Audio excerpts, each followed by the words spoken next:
नमस्कार, स्वागत है आपका खबरों के अड्डा में। मैं आपके साथ अंजू गुप्ता।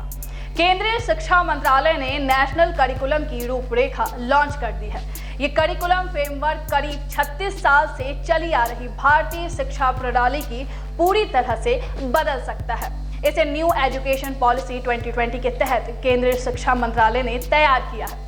करिकुलम फ्रेमवर्क में भारत में क्लास 1 से क्लास 12 तक बच्चे कैसे पढ़ेंगे, क्या सीखेंगे, कैसे सीखेंगे, असेंबली कैसी होगी, बैग किताबें कैसी होंगी, स्टूडेंट्स के प्रतिभा का मूल्यांकन कैसे होगा, ऐसे कई बड़े बदलाव प्रस्तावित किए गए हैं। आइए बताते हैं विस्तार से इसके बारे में। असेंबली से लेकर यूनिफॉर्म तक कैसे होंगे चेंजेस, आइए जानते हैं। इस नए करिकुलम फ्रेमवर्क में स्कूली शिक्षा में स्टूडेंट को कई विषयों की पढ़ाई के अलावा एक साल में 2 बार बोर्ड परीक्षा की और 12वीं में सेमेस्टर प्रणाली लागू करना अहम बदलाव में शामिल है। एनसीएफ में क्लासेस में बच्चों के लिए बैठने के इंतजाम, स्कूल में होने वाली असेंबली, यूनिफॉर्म, भाषा और संस्कृति से जुड़ाव जैसे अन्य विषयों के बदलाव भी शामिल है। एग्जाम्पल के लिए आप क्लास के सेटिंग अरेंजमेंट को ले तो एनसीएफ में क्लासेस को गोलाकार आकार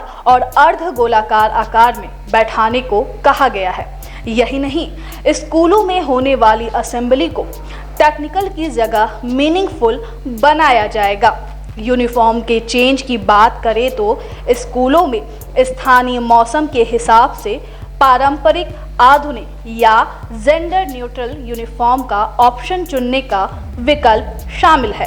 क्या है कक्षा 11वीं और 12वीं का एग्जाम प्लान, इसके बारे में जानते हैं। एनसीएफ के मुताबिक सेकेंडरी स्टेज को 4 ग्रेड में बांटा गया है, जिसमें स्टूडेंट को कुल 16 विकल्प आधारित पाठ्यक्रमों को पूरा करना होगा।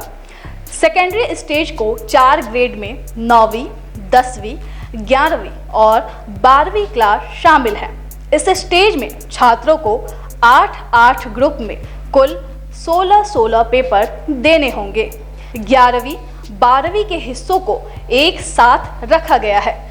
इसमें स्टूडेंट को 8 विषयों में से हर ग्रुप के 2-2 विषय यानी 16 विषयों को 2 साल के दौरान पढ़ने होंगे। जैसे अगर कोई छात्र सोशल साइंस विषय में से इतिहास चुनता है तो उसे इतिहास के 4 पेपर पूरे करने होंगे। बोर्ड परीक्षाएं साल में 2 बार होंगे और स्टूडेंट को बेस्ट स्कोर लाने का अवसर मिलेगा।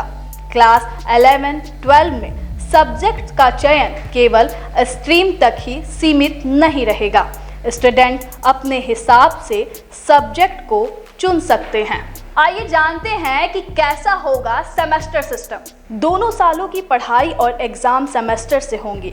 स्टूडेंट को अपने पसंद के चुने गए सब्जेक्ट को उसी सेमेस्टर में पूरा करना होगा। 16 में से 8 सब्जेक्ट के पेपर पहले साल यानी 11 में से और बाकी 8 सब्जेक्ट के पेपर दूसरे सेमेस्टर यानी 12 क्लास और 12 में पूरे करने होंगे।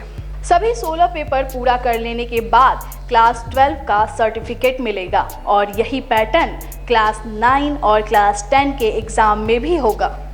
तो कैसा होगा इंडियन स्कूलिंग सिस्टम, आइए अब इसके बारे में जानते हैं। कक्षा 3 से 5वीं प्रारंभिक चरण 3 साल के लिए है और इसमें ग्रेड 3, 4 और 5 शामिल हैं। कक्षा 6वीं से 8वीं मिडिल स्टेज 3 साल के लिए है और इसमें ग्रेड 6, 7 और 8 शामिल हैं। कक्षा 9वीं से 12वीं सेकेंडरी स्टेज 4 साल के लिए है और इसमें ग्रेड 9, 10, 11 और 12 शामिल हैं। नई शिक्षा नीति में दिया 5+3+3+4 फॉर्मेट क्या है, आइए इसके बारे में जानते हैं। नई शिक्षा नीति में 10+2 के फॉर्मेट को पूरी तरह खत्म करने की बात कही गई थी। अब इसे 10+2 से बांटकर 5+3+3+4 फॉर्मेट में ढाला जाएगा। इसका मतलब है कि अब स्कूल के पहले 5 साल में प्री प्राइमरी स्कूल के 3 साल और क्लास 1 और क्लास 2 के साथ फाउंडेशन स्टेज शामिल होंगे। फिर अगले 3 साल को क्लास 3 से 5 की तैयारी के चरण में बांटा जाएगा। इसके बाद में 3 साल मध्य चरण यानी क्लास 6 से 8 और माध्यमिक अवस्था के 4 वर्ष क्लास 9 से 12। इसके अलावा स्कूलों में आर्ट, कॉमर्स, साइंस स्ट्रीम का कोई कठोर पालन नहीं होगा। स्टूडेंट अब जो भी सिलेबस चाहें वो ले सकते हैं। दिल्ली यूनिवर्सिटी में फैकल्टी ऑफ एजुकेशन में पूर्व डीन प्रोफेसर अनीता रामपाल ने बीबीसी से बातचीत में कहा कि इससे पहले करिकुलम फ्रेमवर्क ऐसे नहीं आता था। ये एक तरह से निर्देश देने वाला नजर आ रहा है, जबकि ये सिलेबस बनाने वाला विशेषज्ञों या शिक्षकों के लिए मार्गदर्शक होना चाहिए था। असेंबली कितने समय के लिए होगी, यूनिफॉर्म क्या होगी या किसी सब्जेक्ट का सिलेबस क्या होगा, ये सब राज्यों पर छोड़ा जाना चाहिए, क्योंकि एक संघीय ढांचे में राज्य अपनी समझ और संदर्भ से अपने करिकुलम पर विचार विमर्श करते हैं, बनाते हैं, बदलाव करते हैं। साथ ही कई संस्थाएं भी करिकुलम बनाने का काम करती है। खैर, आपको कैसी लगी ये वीडियो में दी गई जानकारी हमें कमेंट बॉक्स में ज़रूर बताएं। अगर आप हमें फेसबुक पर देख रहे हैं तो हमारे फेसबुक पेज को फॉलो करें। अगर आप हमें यूट्यूब पर देख रहे हैं तो हमारे यूट्यूब चैनल को लाइक और सब्सक्राइब करना ना भूलिएगा।